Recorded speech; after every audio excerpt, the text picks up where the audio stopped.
Today we're gonna unbox what you could call the Apple of drones. This is by far the most premium nano drone I have ever seen. Let's take a look at why I think this is the Apple of drones. So this box here, as you can see, as it slowly comes out, is just like all the boxes that Apple products come in. Everything here, even the packaging, is very premium. So let's take a look under this foam here. We've got the user's manual. We'll get to that in just a second. Here is the drone itself. It's pretty compact, about the size of the DJI Spark. I would say it's about that same size. Let's see what else. We've got the nice power brick right here. Everything has its own foam cutouts. This is the battery. It's got its own fancy battery, which just slides into the bottom right here. We've also got the charging cables in their own separate box. I've noticed that a lot of these drones use these arbitrary connections like this here, and then what connects to the drone. I've never seen this before. The same with like the DJI ones. I've never seen connections like those, and my theory is why they don't use those more common connections is because they vary in the amount of power they use and the quality, and when you're dealing with something as sensitive as these very high precision, high power batteries, it's not good to just like fry them with using a different kind of cord. So that's why they have their own cord, so you can't physically connect it to a bad cord. Got another box here for the propellers. There's two full sets of propellers, orange and black, very nice, and this tool to help you tighten. Last thing in the bottom of the box are some prop guards. These look like they just kind of pop on. That's nice. It's always annoying when you have to screw on prop guards. Oh yeah, they just pop on like that, and you're good to go. And then when you want to take them off, they just pop back off. That's it for this premium unboxing. Let's now set the drone up and get to flying.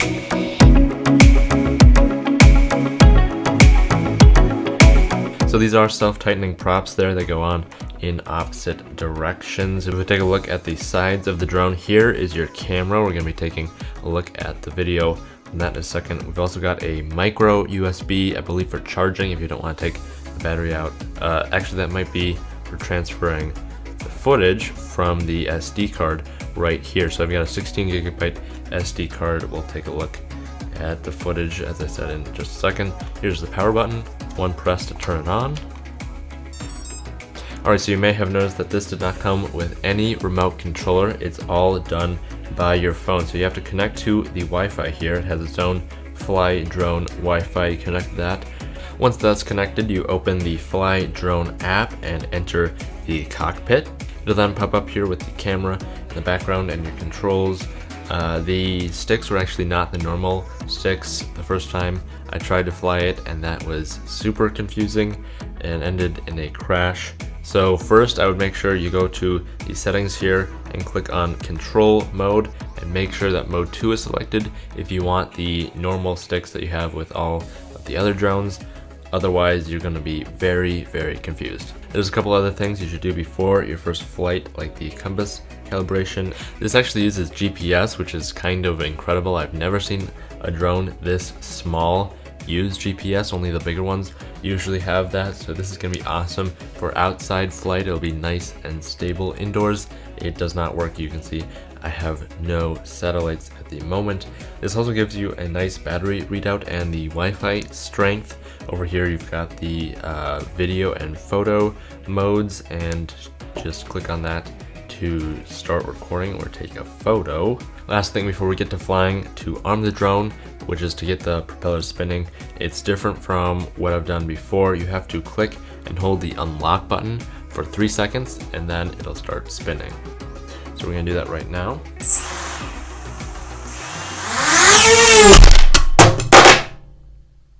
Maybe we should go outside.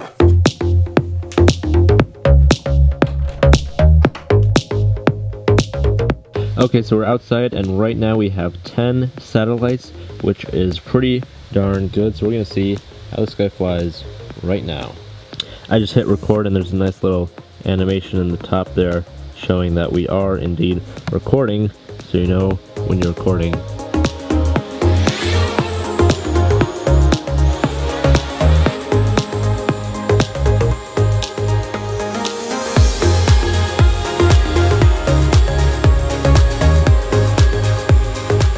Okay, so right now I'm not controlling it at all. It's going all off of the GPS and staying relatively in the same spot. It's not drifting anyway.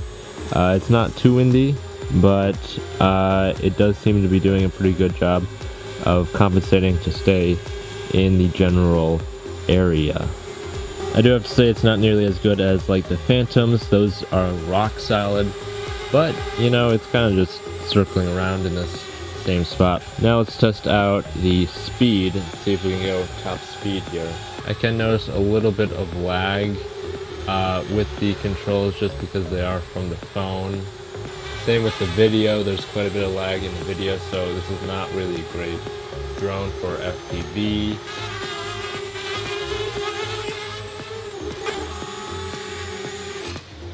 And the battery just died.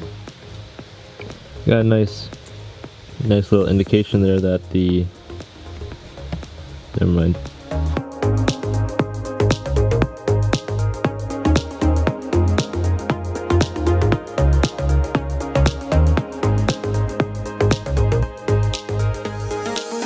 Some other cool features of this drone is when you plug it into the power brick without plugging it in to the wall outlet, you can actually see the charge of the battery. It'll tell you how much charge you have of the battery, and then when you plug it in, it'll start charging. It has 4 green LEDs which indicate how much your battery is charged.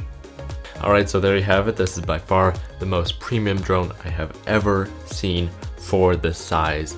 It runs around $350. I'll leave a link down below if you want to check it out. Do I think it's worth it? Yeah, for the money. This is really high quality.